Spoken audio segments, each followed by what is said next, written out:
Bem-vindo aos Sussurros do Imaginário. Nosso canal é totalmente dedicado a audiobooks, proporcionando uma experiência imersiva para todos os amantes de boas histórias. Aqui, você pode relaxar e deixar sua imaginação fluir enquanto escuta os melhores títulos literários. Dica especial: para uma experiência ainda mais completa, recomendamos que você acompanhe o audiobook com o livro físico ou o e-book. Dessa forma, você poderá desfrutar tanto da narrativa quanto do texto original, unindo os dois mundos. Pedimos desculpas especialmente aos deficientes visuais por quaisquer falhas que possam ocorrer nos audiobooks, como trechos em outras línguas, pequenos erros de narração ou tradução. Isso acontece porque utilizamos narração sintética para manter a produção dos áudios. Queremos ouvir você. Sugira nos comentários livros que gostaria de ver aqui no canal. Não se esqueça de curtir, comentar e se inscrever para ficar por dentro de todas as novidades. Obrigado por estar conosco e bons sussurros.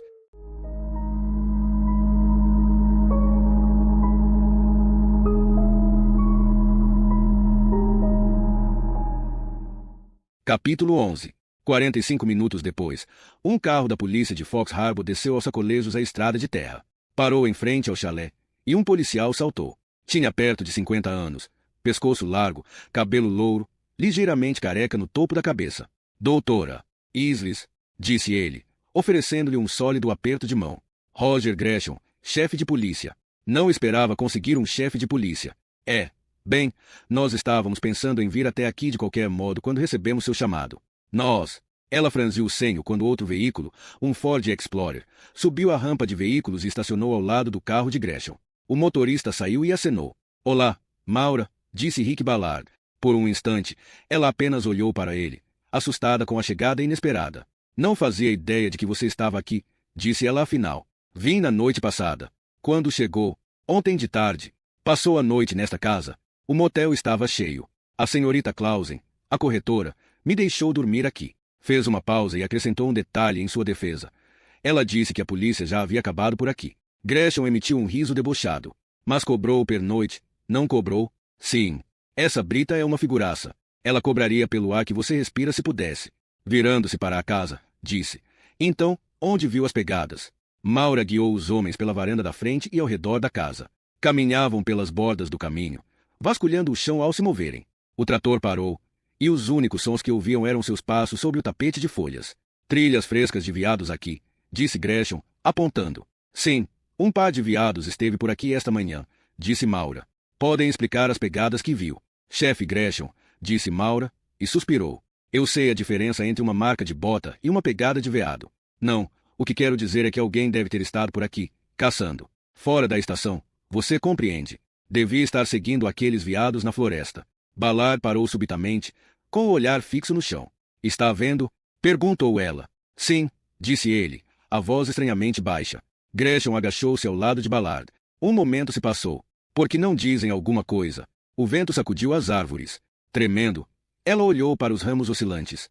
Na noite anterior, alguém saiu daquela floresta e olhou pela janela de seu quarto enquanto ela dormia. Ballard olhou para a casa. Aquilo é uma janela de quarto. Sim.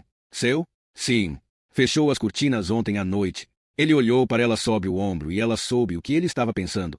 Deu-lhes um espetáculo de graça ontem à noite. Ela corou. Não há cortinas naquele quarto. Essas pegadas são grandes demais para serem de Brita, disse Gresham. Ela é a única pessoa que viria até aqui para verificar a casa.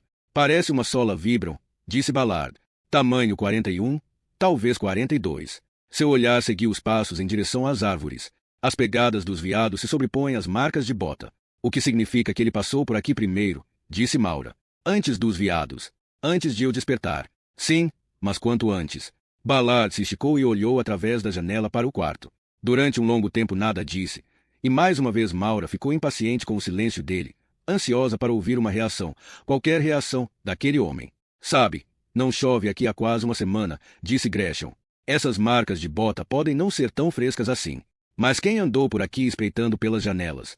Perguntou Maura. Posso ligar para Brita. Talvez seja algum de seus empregados. Ou alguém deu uma olhada só por curiosidade. Curiosidade? Perguntou Maura. Todo mundo aqui soube o que houve com sua irmã em Boston. Alguém pode ter querido olhar dentro da casa. Não compreendo. Nunca tive esse tipo de curiosidade mórbida. Rick me disse que você é uma patologista, certo? Bem, você deve lidar com o mesmo tipo de coisa que eu. Todo mundo querendo saber detalhes. Você não acreditaria na quantidade de gente que me perguntou sobre o crime. Não acha que um desses intrometidos não desejaria dar uma olhada dentro da casa? Ela olhou para ele, incrédula. O silêncio foi rompido subitamente pela estática no rádio do carro de Gresham. Perdoem, disse ele, e foi até lá. Bem, disse ela. Acho que minhas preocupações são infundadas, certo? Levo suas preocupações muito a sério. É mesmo. Ela olhou para ele. Entre, Rick. Quero lhe mostrar uma coisa. Ele a seguiu até dentro da casa. Ela fechou a porta e apontou para a série de fechaduras de bronze. Era isso que eu queria que você visse, disse ela. Ele franziu o senho. Uau! Há mais. Venha comigo. Ela o levou até a cozinha. Apontou para outras trancas e ferrolhos brilhantes na porta do fundos. São todas novas. Ana deve tê-las instalado. Algo a estava assustando. Ela tinha motivos para estar assustada. Todas aquelas ameaças de morte. Ela não sabia quando Cassel poderia aparecer. Maura olhou para ele. É por isso que está aqui, certo? Para descobrir se ele apareceu. Tenho mostrado a fotografia dele por aí. E, até agora, ninguém se lembra de tê-lo visto. Mas isso não quer dizer que não tenha estado aqui. Ele apontou para as fechaduras. Essas trancas fazem todo sentido para mim. Suspirando, ela se sentou em uma cadeira à mesa da cozinha. Como nossas vidas podem ter ficado tão diferentes? Lá estava eu, pegando um avião em Paris enquanto ela. Maura engoliu em seco. E se eu tivesse sido criada no lugar de Ana? Teria acontecido o mesmo. Talvez fosse ela aqui sentada, falando com você. Vocês são duas pessoas diferentes, Maura. Você pode ter o mesmo rosto e a mesma voz. Mas você não é a Ana. Ela olhou para ele. Fale-me mais sobre minha irmã. Não sei por onde começar. Qualquer coisa. Tudo. Você disse que minha voz é igual à dela. Ele assentiu. Sim. A mesma inflexão. A mesma entonação. Você se lembra dela assim tão bem? Ana não era uma mulher fácil de esquecer, disse ele. Seu olhar buscou o dela. Ficaram se olhando, mesmo ao ouvirem passos entrando na casa. Apenas quando Gresham entrou na cozinha, ela por fim interrompeu o olhar para se voltar para o chefe de polícia. Doutora Isles, disse Gresham. Imagino se pode me fazer um pequeno favor. Venha comigo. Há algo que quero lhe mostrar. Que tipo de coisa? Ouvi a notícia pelo rádio. Receberam uma chamada da equipe que está trabalhando mais acima, na estrada. Seu trator desenterrou alguns ossos. Ela franziu o senho. Humanos? É o que estão se perguntando. Maura seguiu com Gresham no carro de polícia. Ballard seguiu-os de perto em seu jipe. A viagem mal pedia um carro. Apenas uma curva curta estrada acima e lá estava o trator, parado em um lote limpo recentemente. 4 homens usando capacetes de segurança estavam sentados à sombra junto às suas picapes. Um deles se adiantou para saudá-los quando Maura, Gresham e Ballard saíram de seus veículos. Oi, chefe. Oi, Mitch. Onde está? Perto do trator. Vi os ossos e desliguei o motor. Havia uma antiga casa de fazenda aqui, neste lote. A última coisa que quero é escavar algum jazigo de família. A doutora Isles vai dar uma olhada antes de eu fazer qualquer ligação. Detestaria fazer o patologista vir de Augusta até aqui por causa de um bando de ossos de urso. Mitch os levou até lá. O solo recém-escavado era uma pista de obstáculos de raízes e rochas revolvidas. Os sapatos de Maura não eram feitos para caminhadas, e não importava o quanto fosse cuidadosa, não conseguia evitar sujar o couro negro. Gresham deu um tapa no próprio rosto. Droga de mosquitos. Eles nos encontraram. A clareira era cercada por grossas fileiras de árvores, e o ar ali estava parado e sem vento. Àquela altura, os insetos haviam sentido seu cheiro e pululavam, ansiosos por sangue. Maura ficou feliz por ter vestido calças compridas naquela manhã. Mas seus braços e seu rosto, sem proteção, já estavam se tornando restaurantes de mosquito. Quando ela chegou perto do trator, as bainhas de suas calças estavam sujas de terra. O sol fazia brilhar pedaços de vidro quebrado. Um velho roseiral arrancado morria sob o forte calor. Ali, disse Mitch, apontando. Mesmo antes de se aproximar para ver mais de perto, Maura já sabia o que era aquilo caído no chão. Ela não o tocou, apenas se ajoelhou ao lado, os sapatos afundando em terra revolvida recentemente. Recém-exposta aos elementos, a palidez do osso despontava em meio à crosta de terra seca. Ouviu um ruído entre as árvores e olhou para cima para ver corvos voejando como fantasmas negros entre os galhos. Eles também sabem o que é isso. O que acha? Perguntou Gresham. É um ilho. O que é isso? Este osso? Ela tocou seu próprio ilho, onde a pelve se avolumava contra as calças. Subitamente ela se lembrou do fato sombrio de que, debaixo da pele, dos músculos, ela também era apenas um esqueleto. Uma moldura estrutural de cálcio e fósforo que duraria até muito tempo depois de a carne ter apodrecido. É humano, disse ela. Ficaram em silêncio por um instante. O único som naquela clara manhã de junho vinha dos corvos, um bando deles, empoleirados nas árvores, como frutos negros entre os galhos. Olhavam para os humanos mais abaixo com olhares inteligentes, e seu crocitar acabou se avolumando em um coro ensurdecedor. Então, como se a um sinal, todos pararam abruptamente. O que sabe sobre este lugar? Perguntou Maura para o operador de trator. O que havia aqui? Mitch disse. Havia algumas antigas paredes de pedra, alicerces de uma casa. Movemos todas as pedras para lá, achando que alguém poderia desejar usá-las para alguma outra coisa. Apontou para uma pilha de pedregulhos a um canto do lote. Antigas paredes realmente não são incomuns. Você anda pela floresta e encontra um bocado de velhas fundações como essas. Havia fazendas de ovelhas ao longo de toda a costa. Então isso pode ser um antigo túmulo, disse Ballard. Mas aquele osso estava justamente sob uma das paredes, disse Mitch. Não creio que alguém fosse desejar enterrar a velha mãe tão perto de casa. Mau agouro, eu acho. Algumas pessoas achavam que dava sorte, disse Maura. O quê? Em tempos antigos, uma criança enterrada viva sob uma pedra fundamental supostamente protegia a casa. Mitch olhou para ela. Um olhar de quem diabos é a senhora? Só estou dizendo que as práticas de sepultamento variam com o tempo, disse Maura. Isso bem poderia ser uma antiga sepultura. Ouviu-se um rumor de asas mais acima. Os corvos voaram da árvore ao mesmo tempo. Maura os observou, incomodada com a visão de tantas asas negras erguendo-se ao mesmo tempo, como se obedecendo a um comando. Estranho, disse Gresham. Maura ergueu-se e olhou para as árvores. Lembrou-se do ruído dos tratores pela manhã e quão perto pareciam estar. A casa onde passei a noite fica em qual direção? Perguntou ela. Gresham olhou para o sol para se orientar, então apontou. Para lá. Para onde você está olhando agora? Fica a que distância? Basta atravessar estas árvores. Dá para ir andando. O patologista do estado do Maine chegou de Augusta 1h30 depois. Ao sair do carro carregando seu kit, Maura logo reconheceu o homem com turbante branco e barba bem aparada. Maura conhecera o Dr. Dalgetsin em uma conferência de patologistas no ano anterior, e haviam jantado juntos em fevereiro, quando ele compareceu a um encontro regional de peritos em Boston. Embora não fosse um homem alto, sua conduta digna e o turbante sikh tradicional o faziam parecer mais imponente do que realmente era. Maura sempre se impressionou com seu ar de calma competência. E com seus olhos. Dalget tinha olhos castanhos e as pestanas mais compridas que ela já vira em um homem. Eles se cumprimentaram, uma saudação calorosa entre dois colegas que realmente gostavam um do outro. Então, o que faz aqui, Maura? Não tem trabalho bastante para você em Boston. Veio roubar os meus casos. Meu fim de semana se transformou em hora extra. Viu os restos mortais? Ela assentiu, seu sorriso esvaecendo. Há a cabeça de um ilíaco parcialmente enterrada. Não tocamos ainda. Sabia que você gostaria de ver o osso in situ. Nenhum outro osso. Ainda não. Bem, então. Ele olhou para a clareira, como se preparando para sujar os pés de terra. Ela se deu conta de que ele viera preparado com o calçado certo, botas de caminhada que pareciam novas em folha e a ponto de passar pelo primeiro teste em terreno enlameado. Vamos ver o que o trator descobriu. Àquela altura já era começo da tarde. O calor era tão úmido que o rosto de Dalget logo estava coberto de suor.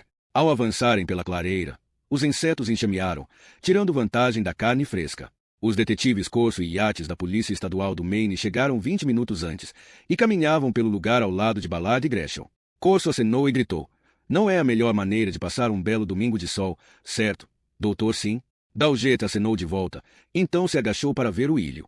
Antigamente, isso aqui era uma casa, disse Maura. Havia um alicerce de pedra ali, de acordo com a equipe. Mas nenhum vestígio de caixão? Não vimos nenhum. Ele olhou para a paisagem de pedras enlameadas, arbustos arrancados e tocos de árvores.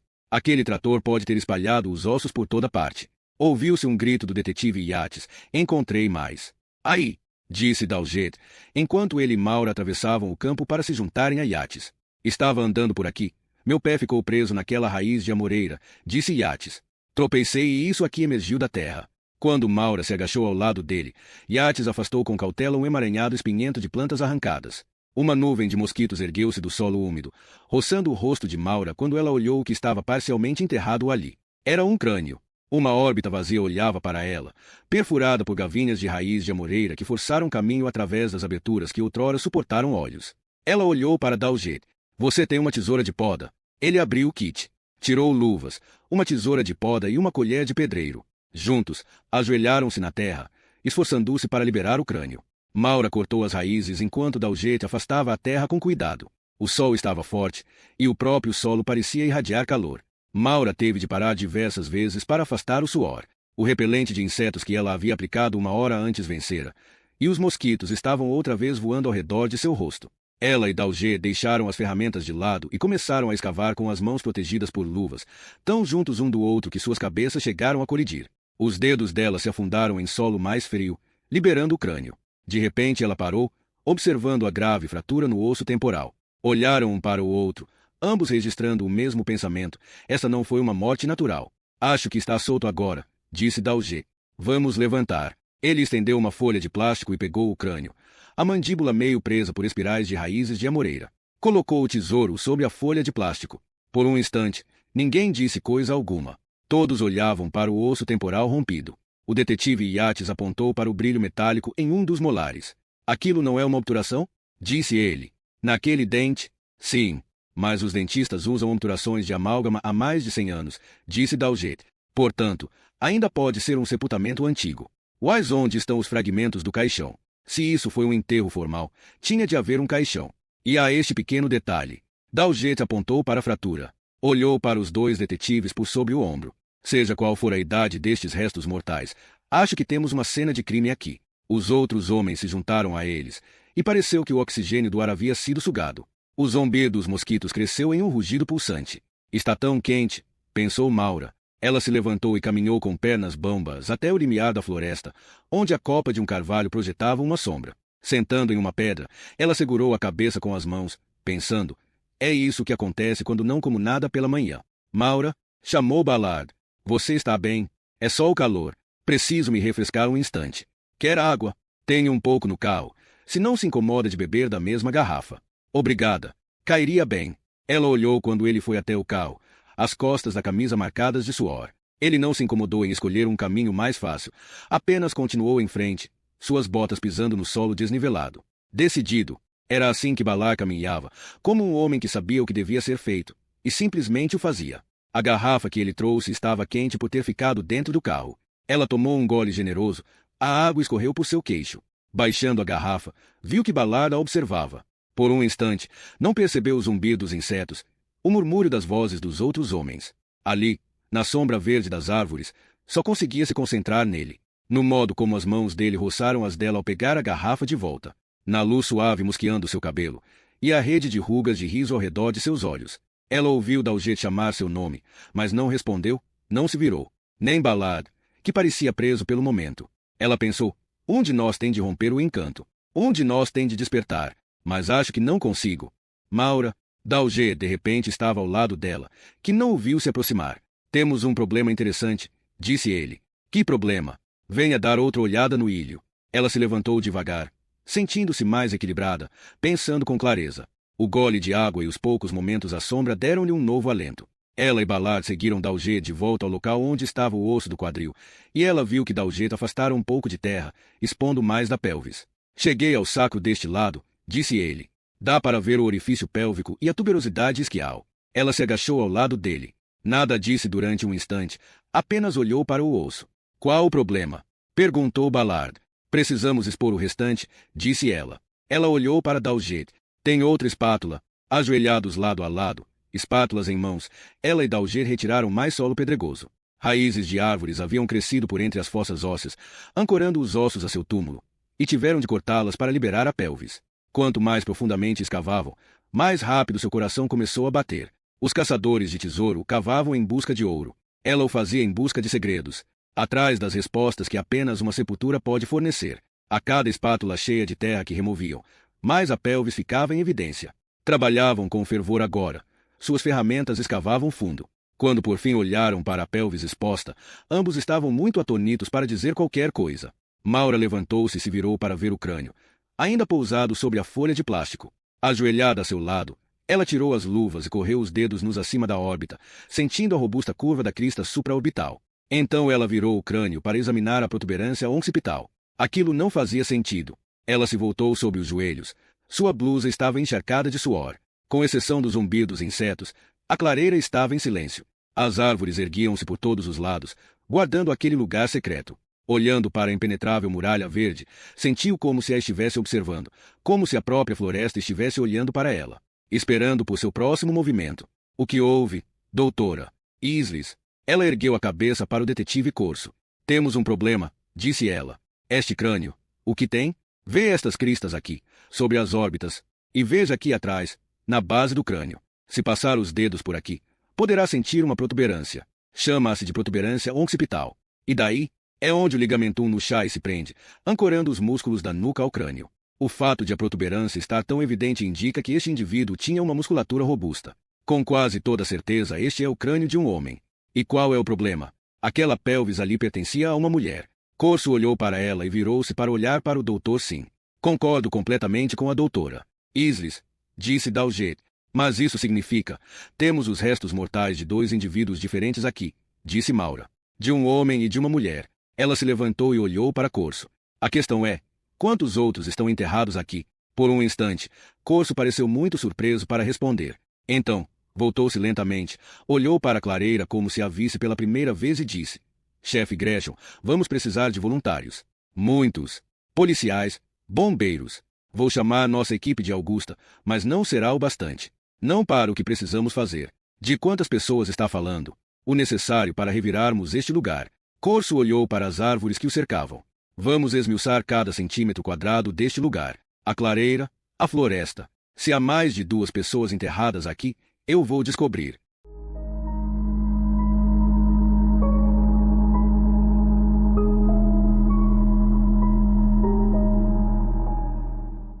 Capítulo 12. Jane Rizzoli crescerá no subúrbio de Revere, além da ponte Tobin vindo do centro de Boston. Era uma vizinhança de trabalhadores, com casas em forma de caixa, um lugar onde, todo 4 de julho, as salsichas de cachorro-quente fritavam em churrasqueiras de quintal e bandeiras dos Estados Unidos eram exibidas com orgulho nas fachadas das casas. A família Rizzoli teve sua parcela de altos e baixos, incluindo alguns meses terríveis quando Jane tinha 10 anos de idade e seu pai ficou desempregado. Ela era crescida o bastante para sentir o medo da mãe e absorver o desespero furioso do pai. Ela e seus 2 irmãos sabiam como era viver na corda bamba entre conforto e ruína. E embora ela agora desfrutasse de um pagamento regular como policial, ela nunca conseguiu silenciar por completo os vestígios de insegurança de sua infância. Ela sempre pensaria em si mesma como uma menina de Revere que cresceu sonhando um dia ter uma casa grande em uma vizinhança melhor, uma casa com banheiros suficientes de modo que não fosse preciso esmurrar a porta toda manhã para conseguir tomar banho. Teria de haver uma chaminé de tijolos e uma porta da frente dupla e uma aldrava de bronze. A casa na frente da qual estava estacionada tinha tudo isso e mais. A aldrava de bronze, a porta frontal dupla e não uma, mas 2 chaminés. Tudo o que ela sempre havia sonhado. Mas era a casa mais feia que ela já tinha visto na vida. As outras casas de East Dedham eram do tipo que a gente espera encontrar em uma vizinhança confortável de classe média. Garagens de 2 carros e gramados bem cuidados. Carros último tipo estacionados nos acessos de veículo. Nada elegante. Nada que pedisse olhe para mim. Mas aquela casa, bem, ela não apenas pedia sua atenção. Ela exigia. Era como se Tara, a casa de fazenda de "E o vento levou", tivesse sido levada por um tornado e caído em um lote urbano. Não tinha um gramado propriamente dito, apenas uma faixa de terra dos lados, tão estreita que mal dava para empurrar um cortador de grama entre a parede e a cerca do vizinho. Colunas brancas ornavam uma varanda onde Scarlett O'Hara podia namorar à vista do tráfego da rua Sprague. A casa a fez pensar em Johnny Silva e em como ele gastou todo o seu primeiro pagamento em um Corvette vermelho cereja. Tentando fingir não ser um perdedor, dissera o pai. O garoto mal se mudou do porão da casa dos pais e compra um carro esporte de luxo. Quanto maior o perdedor, maior o carro. Ou constrói a maior casa da vizinhança, pensou ela, olhando para aquela tará em Sprague. Tirou a barriga de detrás do volante. Sentiu o bebê sapatear em sua bexiga enquanto subia os degraus da varanda. Primeiro, o mais importante, pensou. Peça para usar o banheiro. A campainha não apenas tocou, ela badalou, como um sino de catedral chamando os fiéis para o culto. A loura que lhe abriu a porta parecia ter entrado na casa errada. Em vez de Scarlett O'Hara, era uma Barbie clássica, cabelos e seios grandes, corpo apertado em uma roupa de ginástica cor-de-rosa. Uma face tão artificialmente desprovida de expressão que só podia ser resultado de botox. Sou a detetive Rizzoli. Estou aqui para ver Terence Van Gates. Liguei mais cedo. Oh, sim. Terry está esperando por você. Uma voz infantil, alta e doce. Tudo bem em pequenas doses, mas após uma hora, pareceria com o ruído de unhas arranhando em um quadro negro. Rizzoli entrou no saguão e foi imediatamente confrontada com uma imensa pintura na parede. Era Barbie, trajando um vestido de gala verde, ao lado de um enorme vaso de orquídeas. Tudo na casa parecia grande demais. As pinturas, os tetos, os seios. Estão reformando o prédio do escritório dele. Então ele está trabalhando em casa hoje. No fim do corredor, à direita. Desculpe-me. Lamento não saber seu nome. Bonnie. Bonnie, Barbie. Perto. Você é a Senhora Van Gates. Perguntou Rizzoli. Sim. Mulher troféu. Van Gates devia ter perto de 70 anos. Posso usar o banheiro? Ultimamente tenho precisado de um a cada 10 minutos. Pela primeira vez, Bonnie pareceu perceber que Rizzoli estava grávida. Oh, querida. Claro que sim. É logo ali. Rizzoli nunca vira um banheiro pintado de rosa-choque. A privada ficava em uma plataforma, como um trono, com um telefone instalado na parede ao lado. Como se alguém quisesse tratar de negócios enquanto, bem, fazia o seu negócio. Ela lavou as mãos com sabão cor-de-rosa na pia cor-de-rosa, secou-as com toalhas cor-de-rosa e saiu dali. Bonnie desaparecera, mas Rizzoli podia ouvir a batida da música de ginástica e o ruído de pés pulando no andar de cima. Bonnie fazia sua rotina de exercícios. Um dia desses também vou entrar em forma, pensou Rizzoli, mas me recuso a fazê-lo usando uma roupa de ginástica cor-de-rosa. Ela desceu o corredor em busca do escritório de Van Gates. Procurou primeiro em uma grande sala de estar com um piano de cauda branco, tapete e mobília igualmente brancos. Sala branca, sala cor-de-rosa. O que viria a seguir? Passou por outra pintura de Bonnie no corredor, desta vez posando como uma deusa grega em um vestido branco, mamilos discerníveis através do tecido diáfano. Essa gente devia estar em Vegas. Finalmente chegou a um escritório. Senhor Van Gates? Disse ela. O homem sentado atrás da escrivaninha de cerejeira ergueu a cabeça, e ela viu olhos azuis e úmidos, uma face flácida pela idade, e um cabelo. Que tom era aquele? Algo entre amarelo e laranja. Com certeza não era intencional, apenas um tingimento que não deu certo. Detetive Rizzoli? Disse ele. Ele olhou para a barriga dela e ficou ali parado, olhando, como se nunca tivesse visto uma policial grávida. Fale comigo, não com minha barriga. Ela foi até a escrivaninha e apertou-lhe a mão. Percebeu os implantes que pontilhavam seu couro cabeludo, das quais brotavam cabelos como pequenos tufos de grama amarela, como uma última e desesperada afirmação de virilidade. E o que merece por ter se casado com uma mulher troféu. Sente-se, disse ele. Ela se acomodou em uma cadeira de couro macia. Ao olhar ao redor, percebeu que a decoração ali era radicalmente diferente do resto da casa. Era estilo advogado tradicional, com prateleiras de madeira escura e mogno repletas de periódicos e livros jurídicos. Nem um pingo de rosa. Claramente, ali era seu domínio, uma zona livre de Bonnie. Realmente não sei como posso ajudá-la, detetive, disse ele. A adoção de que está falando aconteceu há 40 anos. Não é exatamente o que se pode chamar de história antiga. Ele riu. Duvido que fosse nascida na época. Seria aquilo uma cutucada. O modo de ele dizer que ela era jovem demais para estar aborrecendo com tais perguntas. Não se lembra das pessoas envolvidas?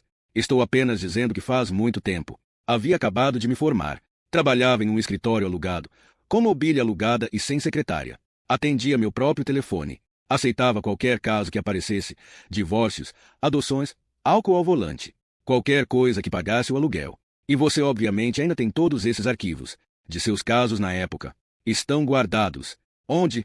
No file safe, em Quincy. Mas antes de irmos adiante, devo dizer, as partes envolvidas neste caso em particular requisitaram sigilo absoluto. A mãe verdadeira não quer seu nome revelado. Aqueles registros foram selados há anos. Este é um caso de homicídio, Sr. Van Gates. Uma das duas adotadas está morta. Sim, eu sei. Mas não consigo entender o que isso tem a ver com sua adoção há 40 anos. Por que isso é relevante para sua investigação? Por que Ana Leone ligou para você? Ele pareceu assustado. Nada que dissesse depois poderia desfazer aquela reação inicial, aquela expressão de agora. Perdão? Disse ele. No dia anterior a seu assassinato, Ana Leone ligou do Tremont Hotel para seu escritório. Temos o registro telefônico. A conversa durou 37 minutos. Agora, vocês devem ter falado a respeito de alguma coisa nesses 37 minutos. Você não a deixou esperando todo esse tempo, certo? Ele nada disse. Sr. Van Gates, aquela conversa foi confidencial. A senhorita Leone era sua cliente. Você cobrou por aquela chamada. Não, mas... Então, você não está preso pelo privilégio advogado-cliente. Mas estou preso pela confidencialidade de outro cliente. A mãe biológica. Bem, ela era minha cliente. Ela deu seus bebês sob uma condição. Que seu nome nunca fosse revelado. Isso foi há 40 anos. Ela pode ter mudado de ideia. Não sei. Não imagino onde ela esteja. Nem mesmo sei se ainda está viva. Foi por isso que Ana ligou para você. Para perguntar sobre a mãe? Ele se recostou na cadeira. Os adotados com frequência têm curiosidade a respeito de suas origens. Para alguns, torna-se uma obsessão. Daí, começam a caçar documentos. Investem milhares de dólares e um bocado de tristeza procurando mães que não querem ser encontradas. E se eles de fato as encontram, raramente é o conto de fadas que esperavam. Era isso que ela estava procurando. Detetive. Um final feliz. Às vezes, seria melhor esquecerem disso e continuarem as suas vidas. Rosali pensou na própria infância, em sua própria família. Ela sempre soube quem era. Ela podia olhar para seus avós, seus pais, e ver sua ascendência gravada em suas faces. Ela era um deles até o DNA. E não importava o quanto seus parentes a aborrecessem ou a envergonhassem, ela sabia que eram dela. Mas Maura Isles nunca vira a si mesma nos olhos de uma avó. Será que, ao andar pela rua, Maura olhava para o rosto dos estranhos com quem cruzava procurando traços semelhantes aos seus? Uma curva familiar da boca ou a inclinação do nariz?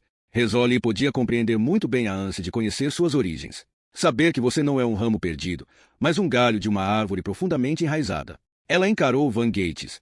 Quem é a mãe de Ana Leone? Ele balançou a cabeça. Vou dizer de novo, isso não é relevante para seu. Deixe-me decidir. Apenas diga o nome. Por quê? Para você romper na vida de uma pessoa que pode não querer ser lembrada de um erro da juventude. O que isso tem a ver com o assassinato? Rosali inclinou-se para a frente, apoiando ambas as mãos na escrivaninha, invadindo seu espaço particular de maneira agressiva.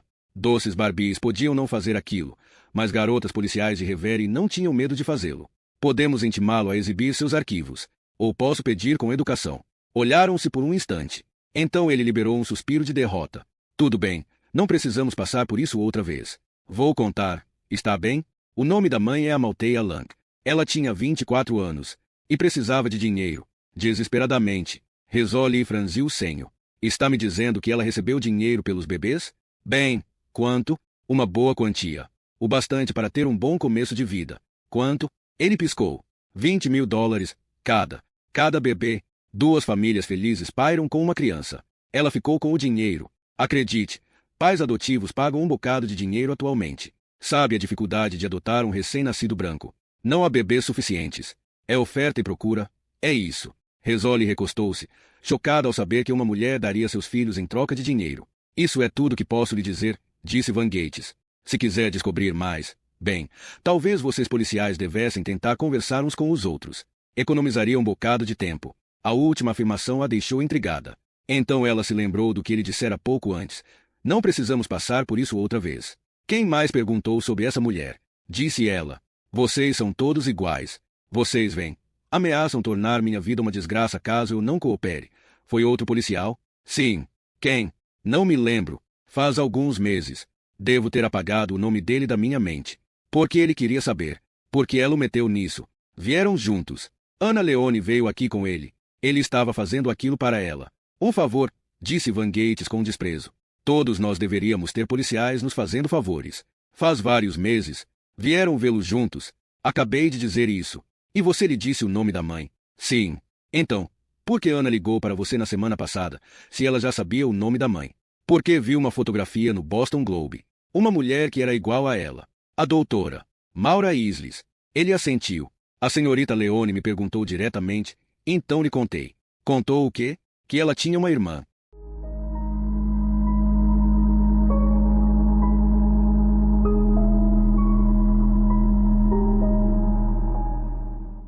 Capítulo 13. Aqueles ossos mudaram tudo.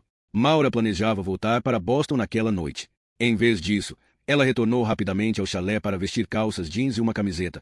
Então voltou em seu próprio carro até a clareira. Vou ficar mais um pouco, pensou, e vou embora às 16 horas.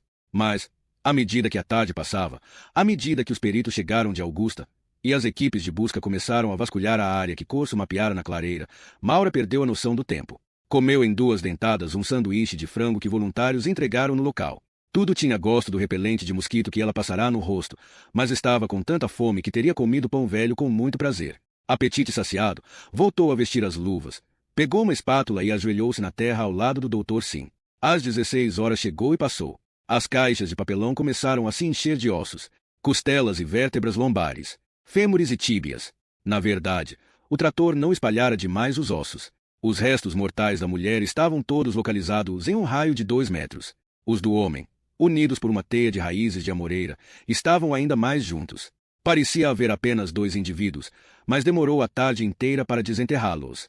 Presa pela empolgação da escavação, Maura não conseguia ir embora. Não enquanto cada pá de terra que ela peneirava revelava alguma coisa nova. Um botão, uma bala ou um dente. Como estudante da Universidade de Stanford, ela passará um verão trabalhando em um sítio arqueológico na Baja Califórnia. Embora as temperaturas de lá chegassem aos 32 graus e sua única sombra fosse um chapéu de abas largas, trabalhou sem intervalos na parte mais quente do dia. Movida pela mesma febre que aflige os caçadores de tesouros que acreditam que o próximo artefato está a apenas alguns centímetros de distância. Essa febre era o que ela experimentava então, ajoelhada entre as samambaias, afastando mosquitos. Foi o que a manteve escavando durante toda a tarde e noite adentro, enquanto nuvens de tempestade se avolumavam e os trovões reboavam à distância. Isso e a emoção que sentia sempre que Rick Ballard se aproximava. Mesmo enquanto peneirava a terra e afastava raízes, ela estava ciente de sua presença, sua voz, sua proximidade. Foi ele quem lhe trouxe uma garrafa de água fresca, quem lhe entregou o sanduíche, quem parou para pousar uma mão em seu ombro e perguntar como ela estava. Seus colegas do laboratório raramente a tocavam. Talvez fosse o seu distanciamento, ou algum sinal silencioso que ela emitia, dizendo que não gostava de contato pessoal. Mas Ballard não hesitou em estender o braço e apoiar a mão em suas costas. Seus toques a deixavam ruborizada.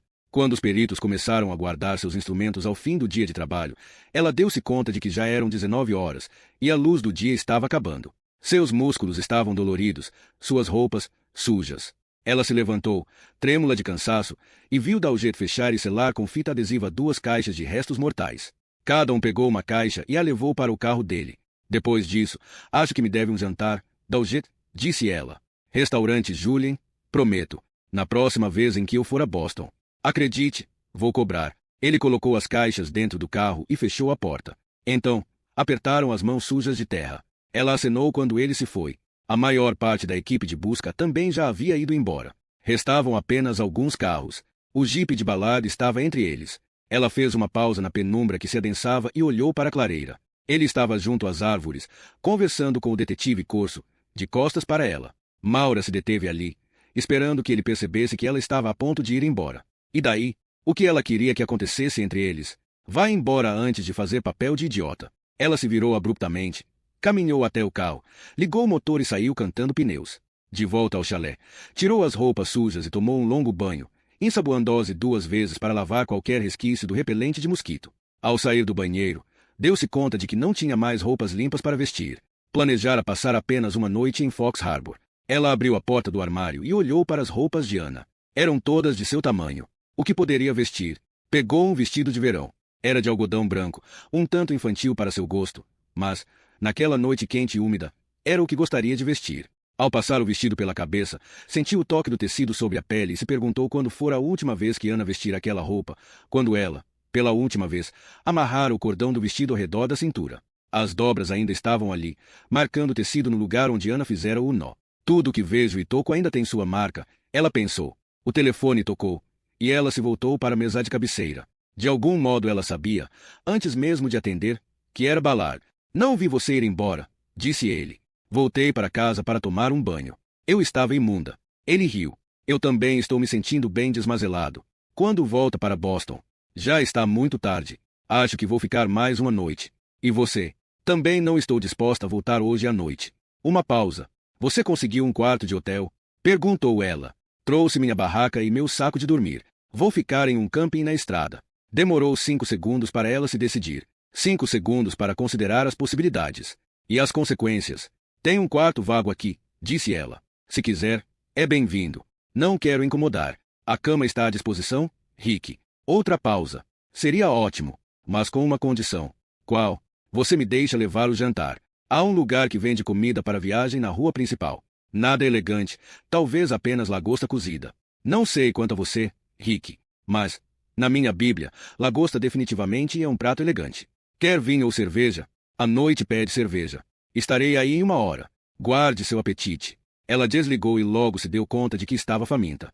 Havia alguns instantes. Estava cansada demais para dirigir até a cidade e chegará a pensar em deixar o jantar de lado e simplesmente se deitar cedo. Agora estava faminta, não apenas por comida, mas também por companhia.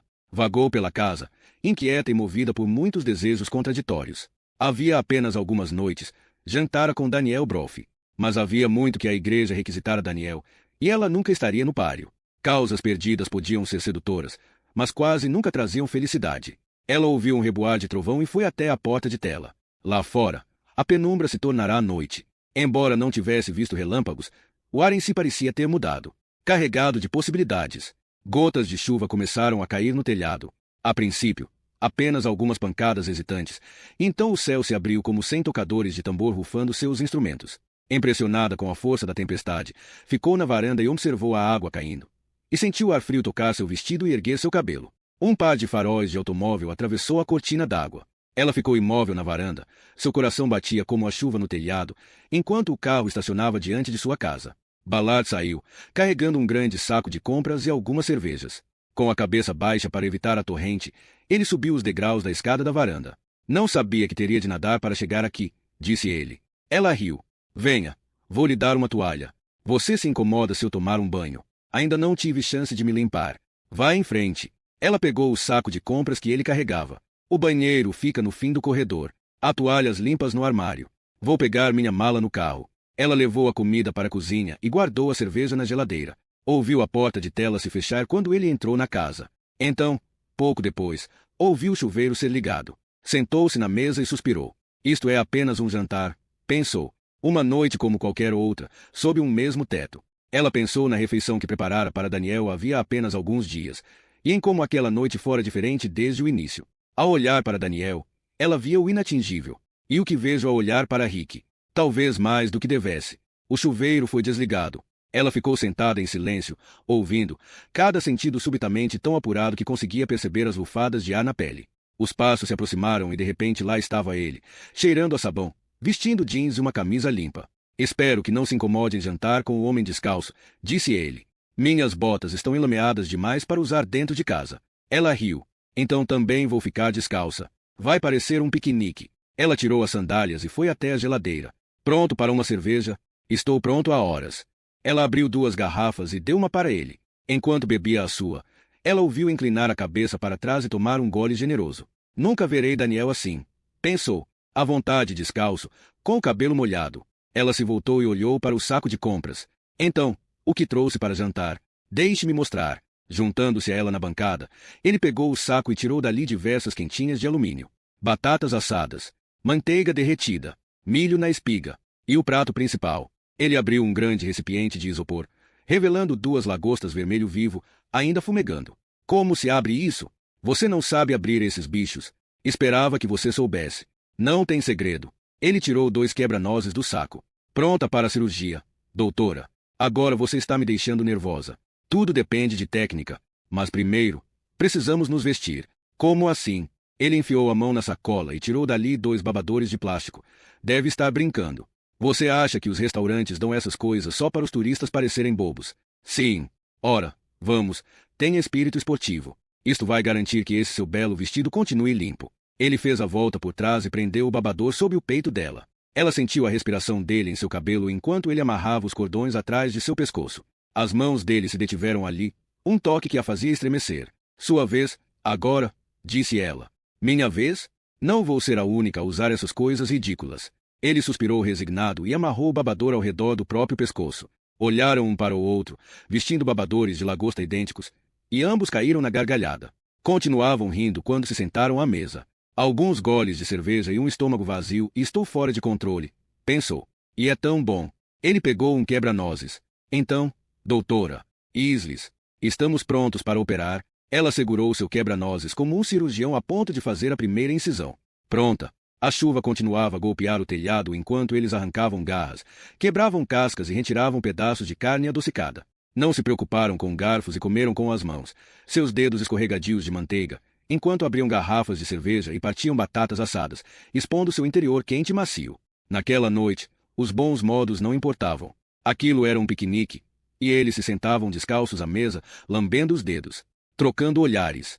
Isso é muito mais divertido do que comer com garfo e faca, disse ela. Nunca comeu lagosta com as mãos. Acredite se quiser, esta é a primeira vez que encontro uma ainda na casca. Ela pegou um guardanapo e limpou a manteiga dos dedos. Não sou da Nova Inglaterra, você sabe. Mudei-me para cá há apenas 2 anos. Vim de São Francisco. Isso me surpreende um pouco. Por quê? Você me parece uma típica Yankee. Como assim? Contida. Reservada. Tento ser. Está dizendo que essa não é você de verdade. Todos representamos papéis. Tenho minha máscara oficial no trabalho. Aquela que uso quando sou a doutora Isles. E quando está com amigos. Ela deu um gole na cerveja e pousou a garrafa com delicadeza sobre a mesa. Ainda não fiz muitos amigos em Boston. Demora se você é de fora. De fora. Sim, era assim que ela se sentia, todos os dias. Ela via os policiais dando tapinhas nas costas uns dos outros. Ouvia-os falar sobre churrascos e jogos de softball para os quais nunca fora convidada porque não era um deles, um policial. O doutora, antes de seu nome, era como uma parede, que os mantinha do lado de fora. E seus colegas médicos do laboratório, todos casados, também não sabiam o que fazer com ela. Divorciadas bonitas eram inconvenientes, perturbadoras. Uma ameaça ou tentação com a qual ninguém queria lidar. Então, o que a trouxe a Boston? Perguntou ele. Acho que precisava mudar de vida. Tédio profissional? Não, isso não. Eu era bem feliz na escola de medicina de lá. Era patologista no hospital universitário. Tinha a chance de trabalhar com todos aqueles jovens e brilhantes residentes e estudantes. Então, se não foi o trabalho, deve ter sido a vida amorosa. Ela olhou para a mesa, para os restos de seu jantar. Adivinhou. É neste momento que você me manda cuidar da minha própria vida. Eu me divorciei, isso é tudo. Algo que deseje falar a respeito. Ela deu de ombros. O que posso dizer? Vitor era brilhante, muito carismático. Opa, já estou com ciúmes. Mas você não consegue ficar casado com uma pessoa assim. É muito intenso. Queima tão rápido que você fica exausta. E ele? Ela parou de falar. O quê? Ela pegou a cerveja. Demorou-se saboreando a bebida. Ele não foi exatamente honesto comigo, disse ela. Só isso. Ela percebeu que ele queria saber mais, mas que notou o tom definitivo em sua voz. Daqui não passamos. Ele se levantou e foi até a geladeira pegar mais 2 cervejas. Ele as abriu e entregou uma garrafa para Maura. Se vamos falar de ex-cônjuges, disse ele, precisaremos de muito mais cerveja. Então não falemos. Se isso nos dói.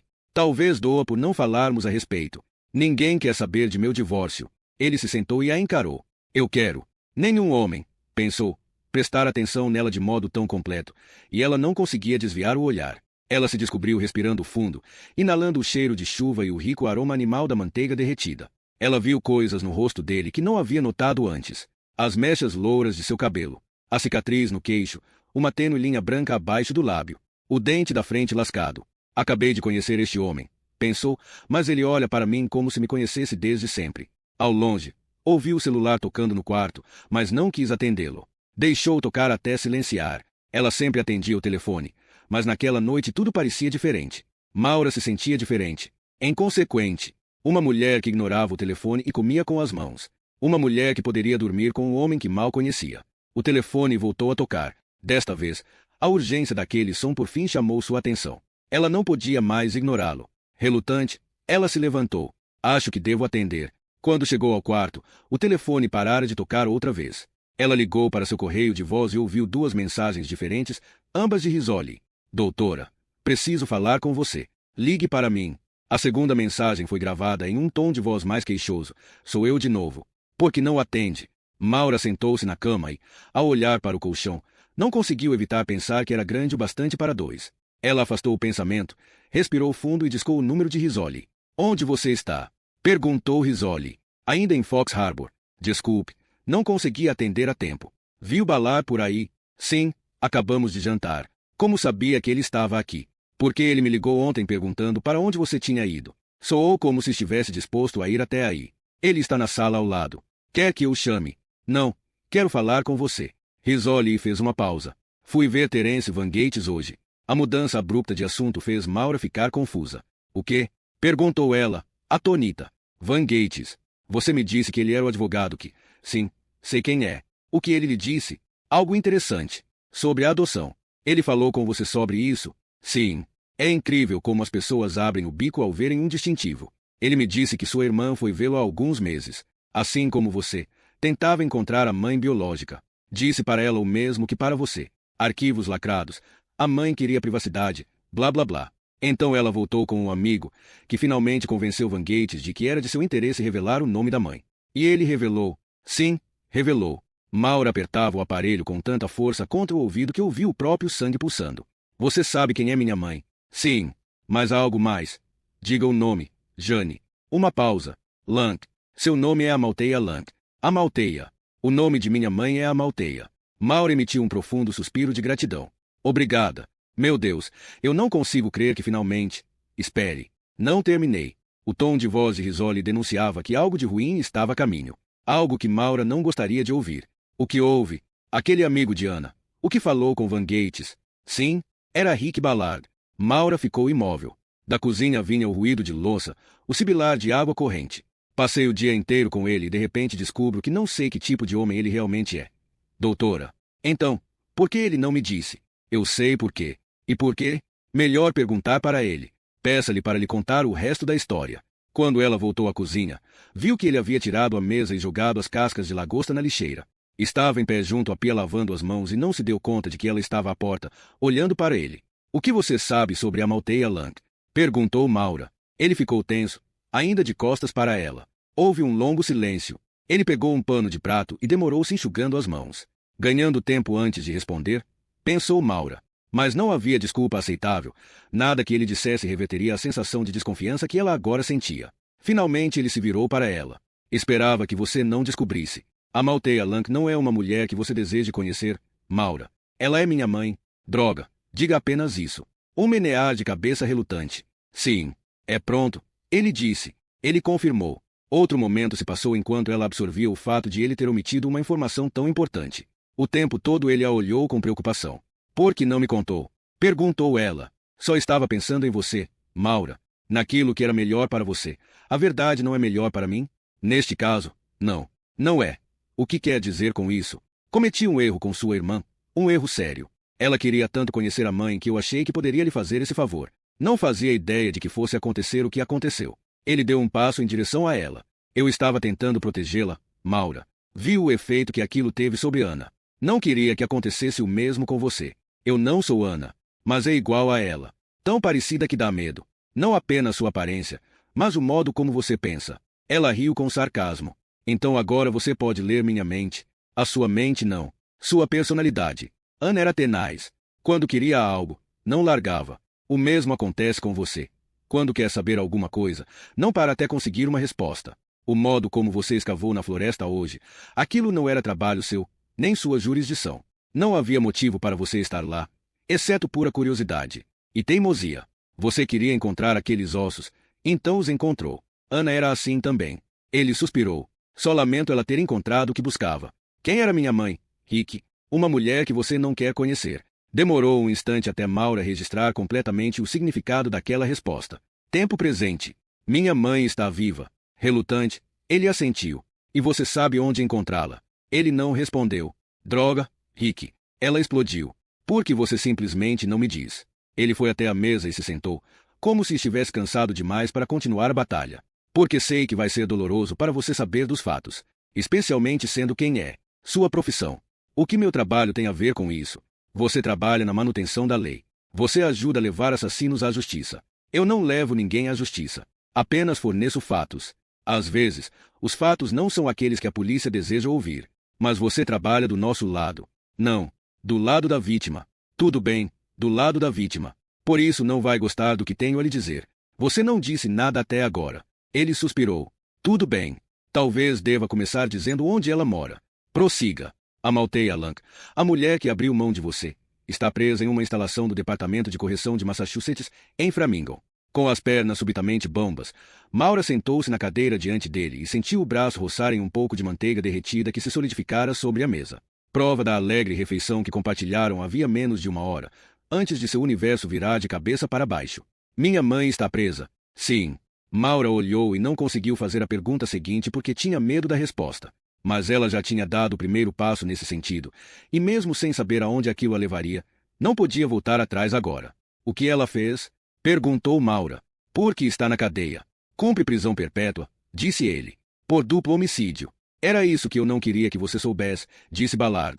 Eu vi o que isso causou a Ana. Saber do que a mãe era culpada. Saber de onde vinha o sangue que tinha nas veias. Essa é uma herança que ninguém quer ter, um assassino na família. E claro que ela não quis acreditar. Achou que podia ser um erro, que talvez a mãe fosse inocente. E após vê-la, espere. Ana conheceu nossa mãe. Sim. Eu e ela fomos juntos ao ICM Framingham. A prisão feminina. Foi outro erro, porque a visita só a confundiu ainda mais a respeito da culpa da mãe.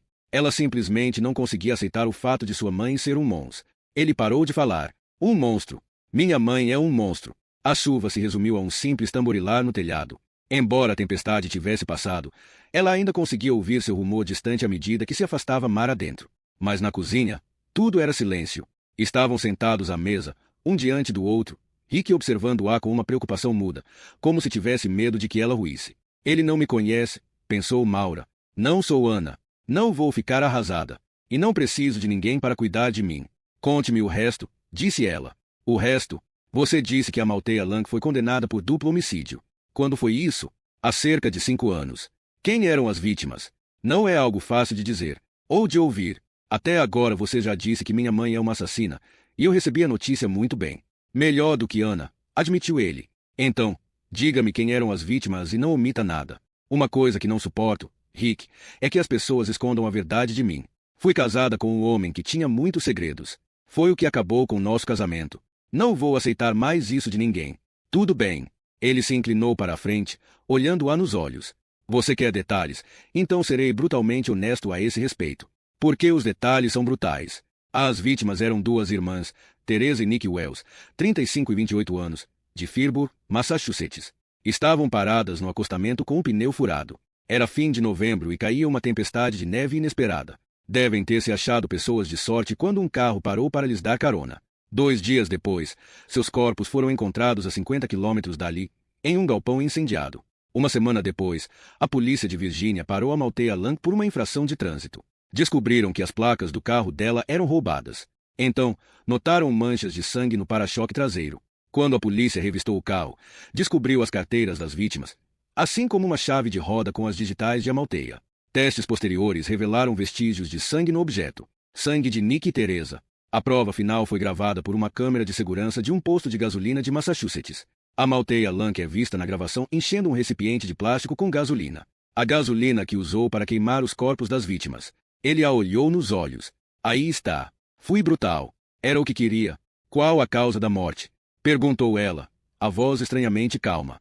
Você disse que os corpos foram queimados, mas como as mulheres foram mortas? Ele a olhou um instante, como se não aceitando sua compostura. Radiografias dos restos mortais mostravam que os crânios de ambas as mulheres foram fraturados, muito provavelmente com a chave de roda.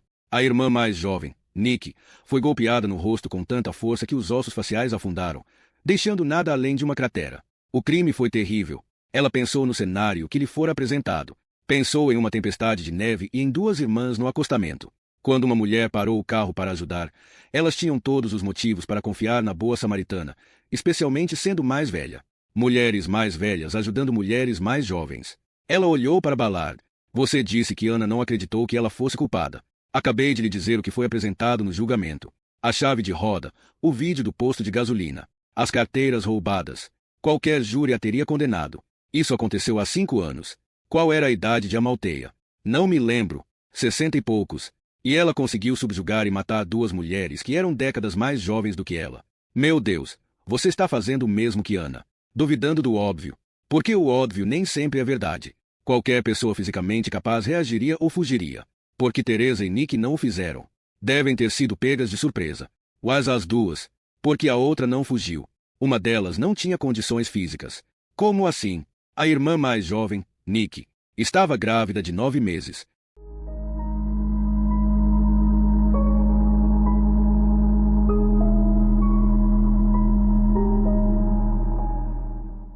Capítulo 14. Mattie Purvis não sabia se era dia ou noite. Não tinha relógio, de modo que não conseguia ter noção das horas e dos dias. Esta era a pior parte, não saber há quanto tempo estava naquela caixa. Quantas batidas de coração, quanta respiração gasta a sós com seu medo. Tentou contar os segundos, então os minutos, mas desistiu ao cabo de 5. Era um exercício inútil, mesmo servindo como distração para o desespero. Ela já explorara cada centímetro quadrado de sua prisão. Não encontrou qualquer ponto fraco, nenhuma fissura que pudesse abrir ou alargar. Ela estendera o cobertor sobre o próprio corpo, um revestimento bem-vindo dada a dureza da madeira. Aprenderá a usar o pinico de plástico sem espalhar muita urina. Mesmo trancada em uma caixa, a vida seguia uma rotina. Dormir, beber água, urinar. Tudo o que ela tinha para medir a passagem do tempo era seu estoque de comida. Quantas barras de chocolate Hershey ela comera e quantas restavam. Ainda havia uma dúzia no saco. Ela colocou um pedaço de chocolate na boca, mas não mastigou. Deixou derreter na língua. Ela sempre adorara chocolate e nunca conseguirá passar por uma loja de doces sem parar para admirar as trufas em exibição, como joias negras em seus ninhos de papel. Ela pensou em cacau em pó, recheio azedinho de cereja e xarope de rum escorrendo por seu queixo. Muito longe daquela simples barra de chocolate. Mas chocolate era chocolate, e ela saboreava o que tinha. Não vão durar para sempre. Ela olhou para as embalagens amassadas espalhadas por sua prisão, preocupada por já ter consumido tanta comida. Quando acabasse, o que aconteceria? Com certeza havia mais por vir, porque seu sequestrador forneceria comida e água apenas para que ela morresse de fome dias depois. Não, não, não. Querem-me viva, não morta. Ela ergueu o rosto para a grade de ventilação e inspirou profundamente. Querem que eu viva, continuou repetindo para si mesma. Querem que eu viva. Por quê? Ela se encostou na parede, a pergunta ecoando em sua mente. A única resposta que conseguia chegar: resgate. Oh, que sequestrador burro. Você caiu na ilusão de Duane. Os BMWs, o relógio Breitling, as gravatas de marca. Quando você dirige uma máquina dessas, está mantendo uma imagem. Ela começou a rir histericamente. Fui sequestrada por causa de uma imagem construída com dinheiro emprestado. Duane não pode pagar qualquer resgate. Ela o imaginou entrando em casa e descobrindo que ela havia ido embora. Vai ver que meu carro está na garagem, a cadeira tombada no chão, pensou ela. Não vai fazer sentido até ele ler o bilhete de resgate. Até ler a exigência de dinheiro. Você vai pagar? Não vai? Não vai. Subitamente, a luz perdeu intensidade. Ela bateu a lanterna contra a palma da mão e esta voltou a brilhar mais intensamente, mas apenas por um instante. Então, voltou a enfraquecer. Ah, meu Deus, as pilhas. Estúpida. Não devia ter mantido a lanterna acesa durante tanto tempo. Ela remexeu o saco de compras e abriu outro pacote de pilhas novas, que caíram e rolaram por todo lado. A luz se apagou. O som de sua própria respiração preenchia a escuridão. Gemidos de pânico crescente. Tudo bem, Mati. Pare com isso. Você sabe que tem pilhas novas. Basta instalá-las do jeito certo. Ela tateou o chão, recolhendo as pilhas caídas. Respirou fundo, abriu a lanterna, apoiando a tampa com cuidado sobre os joelhos dobrados. Tirou as pilhas usadas, colocou-as de lado. Cada movimento que fazia era na total escuridão. Se ela perdesse um pedaço vital, talvez nunca mais voltasse a achá-lo. Calma, Mati. Você já instalou pilhas antes. Apenas as coloque aí dentro, lado positivo primeiro. 1, 2. Agora, enrasque a tampa na extremidade. A luz surgiu, clara e maravilhosa. Ela emitiu um suspiro e deitou de costas, exausta como se tivesse corrido 2 quilômetros. Você recuperou sua luz? Agora, economize-a. Não a deixe acabar outra vez. Ela desligou a lanterna e sentou-se no escuro. Desta vez, sua respiração estava regular, lenta, sem pânico. Podia estar cega, mas tinha o dedo no interruptor e podia ligar a luz a qualquer instante. Estou no controle. O que ela não conseguia controlar, sentada no escuro, eram os medos que agora a assaltavam. A essa altura, Duane já deve saber que fui sequestrada, pensou. Ele leu o bilhete ou recebeu uma ligação telefônica. Seu dinheiro ou sua mulher. Ele vai pagar, claro que vai. Ela o imaginou implorando para uma voz anônima ao telefone. Não a machuque, por favor, não a machuque. Ela o imaginou soluçando na mesa da cozinha, arrependido, muito arrependido por todas as coisas ruins que dissera para ela. Pelas centenas de maneiras diferentes por meio das quais a fez se sentir pequena e insignificante. Agora, desejaria retirar tudo o que disse, desejaria poder lhe dizer o quanto ela significava para ele. Está sonhando, Mati. Ela fechou os olhos ao sentir uma angústia tão profunda que parecia agarrar e apertar seu coração com um punho cruel. Você sabe que ele não a ama. Você sabe disso há meses. Envolvendo o abdômen com os braços, ela abraçava a si mesma e ao bebê. Curvada em um canto de sua prisão, não mais podia evitar a verdade. Ela lembrou da expressão de desagrado do marido ao olhar para sua barriga quando ela saiu do chuveiro naquela noite.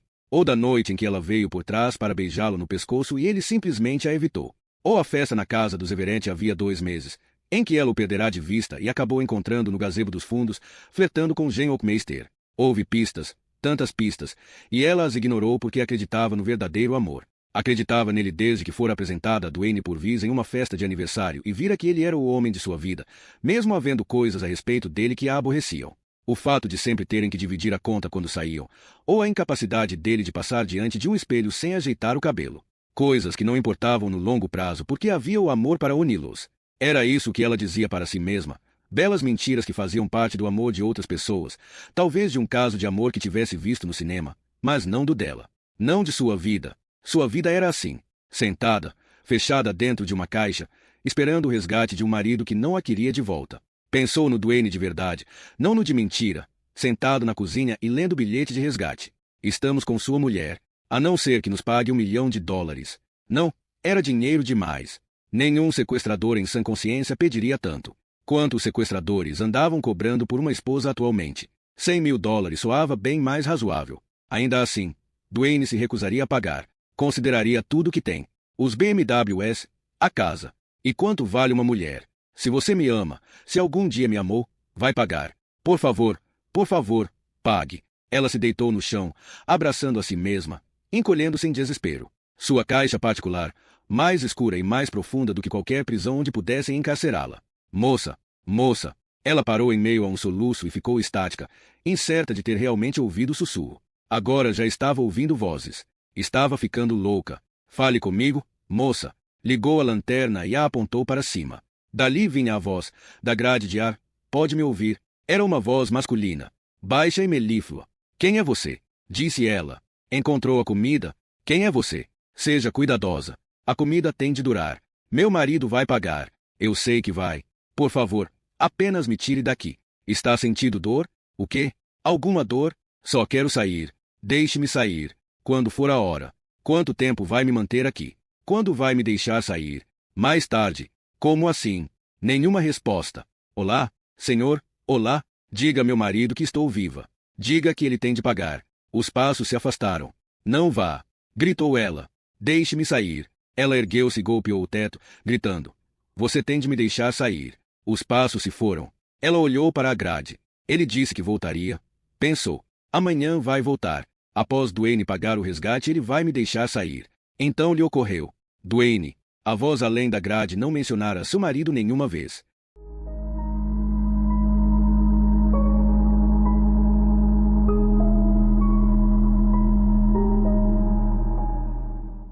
Capítulo 15. Jane Rizzoli dirigia como uma típica habitante de Boston, a mão pronta para tocar a buzina, seu carro passando rente aos carros estacionados em fila dupla, ao abrir caminho até a rampa da autoestrada. A gravidez não abrandara sua agressividade. Na verdade, ela parecia mais impaciente do que o habitual, enquanto o trânsito conspirava para detê-la a cada cruzamento. Não sei, doutora, disse ela, dedos tamborilando no volante enquanto esperavam paradas no sinal de trânsito. Isso só vai confundir ainda mais sua cabeça. Quero dizer, qual a vantagem de vê-la? Ao menos saberei quem é minha mãe. Você sabe o nome dela. Sabe o crime que ela cometeu. Isso não basta. Não basta. Atrás delas, alguém buzinou. O sinal estava verde. Imbecil, disse Rizzoli, ao atravessar o cruzamento. Pegaram a autoestrada oeste para Framingham, o Subaru de Rizzoli diminuído entre os comboios de carretas e veículos utilitários. Uma semana depois de ter trafegado pelas estradas tranquilas do Maine, foi um choque para Maura estar de volta a uma autoestrada movimentada onde um pequeno erro, um momento de desatenção, era o que bastava para estreitar o espaço entre vida e morte. A direção rápida e destemida de Rizzoli fez Maura se sentir apreensiva. Ela, que nunca se arriscava, que insistia no carro mais seguro e em airbags duplos, que nunca deixará o marcador do tanque de gasolina baixar além de 1/4, não estava nem um pouco à vontade. Não quando carretas de 2 toneladas passavam a centímetros de sua janela. Só quando deixaram a autoestrada para entrar na Rota 126, através do centro de Framingham, que Maura se acalmou e largou o painel. Mas agora enfrentava outros medos, não das carretas enormes ou dos carros em alta velocidade. O que ela mais temia era ver-se frente a frente consigo mesma. E odiar o que visse. Você pode mudar de ideia quando quiser, disse Rizzoli, como se lesse os pensamentos de Maura. Basta pedir e eu faço um retorno. Podemos ir ao Friendly's tomar um café. Talvez comer uma torta de maçã. Há alguma hora do dia em que as grávidas parem de pensar em comida. Não está grávida. Não vou mudar de ideia. Tudo bem, disse Rizzoli. E passou a dirigir em silêncio por um instante. Ballard veio me ver esta manhã. Maura olhou para ela, mas o olhar de Rizzoli estava fixado na estrada adiante. Por quê? Queria explicar por que nunca nos disse sobre sua mãe. Olhe, sei que está furiosa com ele, doutora, mas acho que ele realmente estava tentando protegê-la. Foi o que ele disse? Acredito nele. Talvez até concorde com ele. Também cheguei a pensar em omitir essa informação de você. Mas não omitiu. Você me ligou. O que quero dizer é que entendo por que ele não quis falar com você. Ele não tinha desculpa para me negar essa informação. É uma coisa de homem, sabe? Talvez uma coisa de policial. Desejam proteger a mocinha. Então, escondem a verdade. Só estou dizendo que sei de suas razões. Você não ficaria furiosa no meu lugar. Claro. Então por que o está defendendo? Porque ele é bonito? Oh, por favor. Só estou dizendo que ele lamenta muito por tudo isso. Mas acho que ele gostaria de dizê-lo pessoalmente. Não estou com cabeça para desculpas. Então simplesmente vai ficar com raiva dele. Por que estamos discutindo esse assunto? Não sei. Acho que foi pela forma como ele falou de você. Como se tivesse acontecido algo entre vocês lá em cima. Aconteceu. Maura sentiu Risoli olhando-a com aqueles enormes olhos de policial, e sabia que, caso mentisse, Risoli perceberia. Não preciso de nenhuma relação complicada. O que há de complicado? Quero dizer, fora o fato de você estar chateada com ele. Uma filha. Uma ex-esposa. Homens na idade dele são todos de segunda mão. Todos têm ex-mulheres. Maura olhou para a estrada adiante. Sabe, Jane, nem todas as mulheres são feitas para o casamento. É o que eu costumava pensar. E vejo o que aconteceu comigo. Um dia não suporto o sujeito, no outro não consigo deixar de pensar nele. Nunca achei que isso fosse acontecer. Gabriel é dos bons. É, um sujeito correto. Mas a questão é que ele tentou fazer o mesmo que Ballard fez, aquele negócio de macho protetor. E fiquei irritada com ele. O ponto é, a gente nunca pode prever quando é o cara certo. Maura pensou em Victor, em seu casamento desastroso. Não, não pode. Mas pode começar se concentrando no que é possível, nas chances. E esquecer os homens que nunca darão certo. Embora não tivessem mencionado o nome, Maura sabia que ambas estavam falando de Daniel Broff. O impossível personificado. Uma miragem sedutora que poderia tentá-la ao longo dos anos, das décadas, até a velhice. Deixando-a sozinha. Aqui é a saída, disse Risoli, entrando na Loring Drive. O coração de Maura começou a bater mais forte quando viu a placa do ICM Flamingo.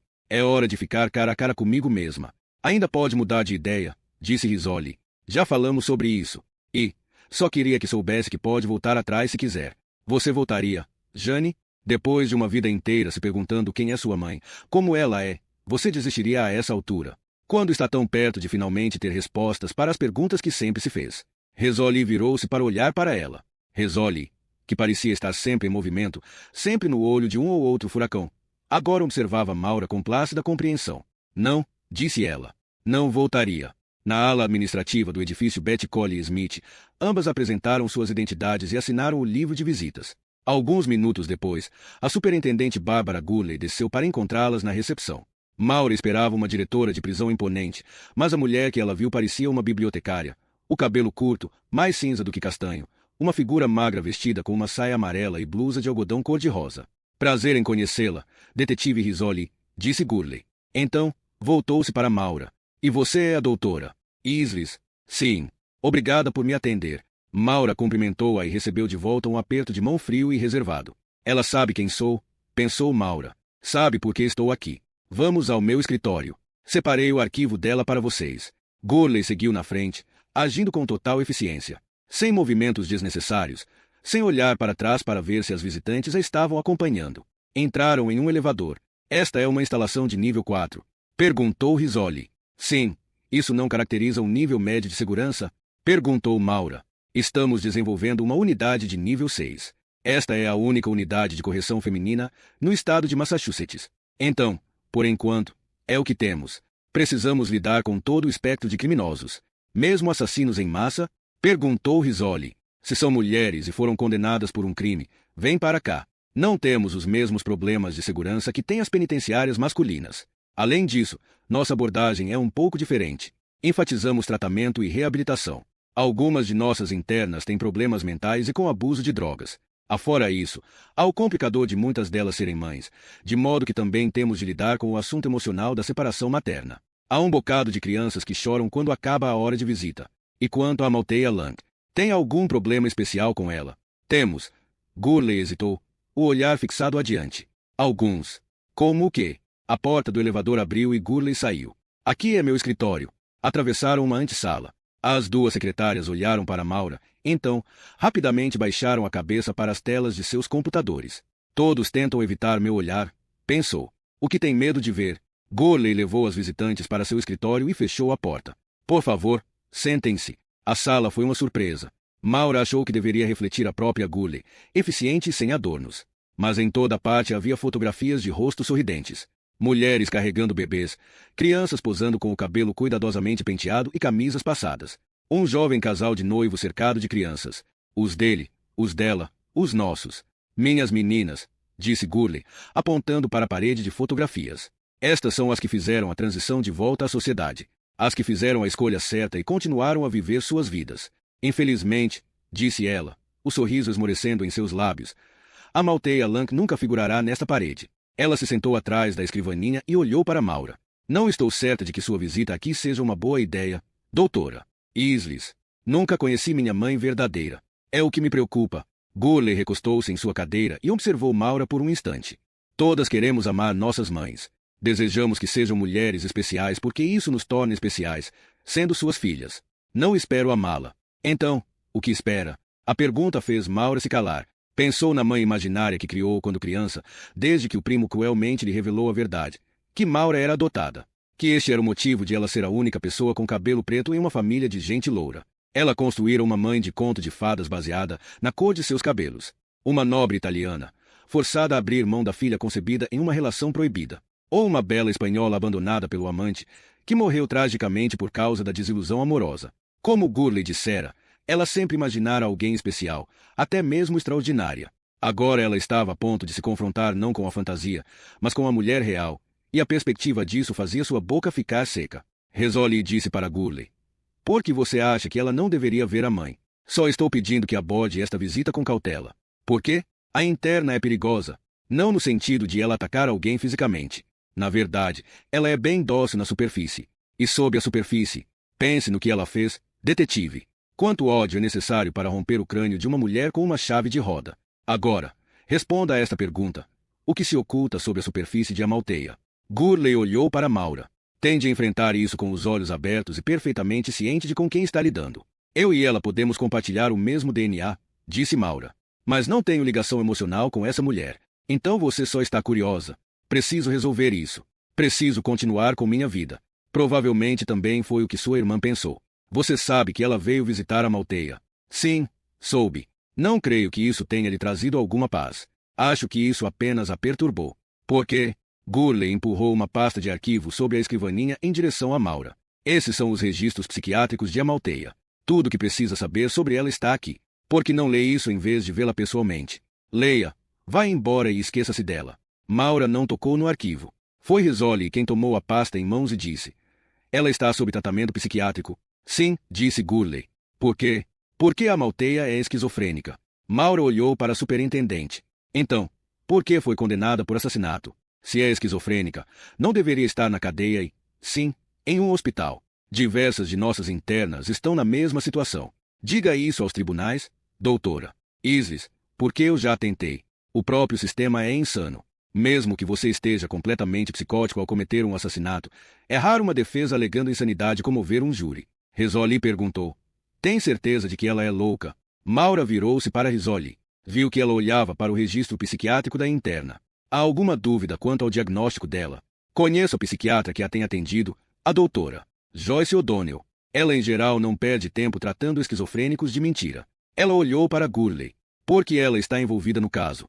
Você parece ter ficado perturbada com isso, disse Gurley. Se você conhecesse a doutora O'Donnell, também ficaria. Risoli fechou a pasta com força e respirou fundo. Há algo mais que a doutora Islis precisa saber antes de ver a prisioneira. Gurley olhou para Maura. Acho que não consegui dissuadi-la, não é? Não. Estou pronta para vê-la. Então vou levá-la à entrada de visitantes.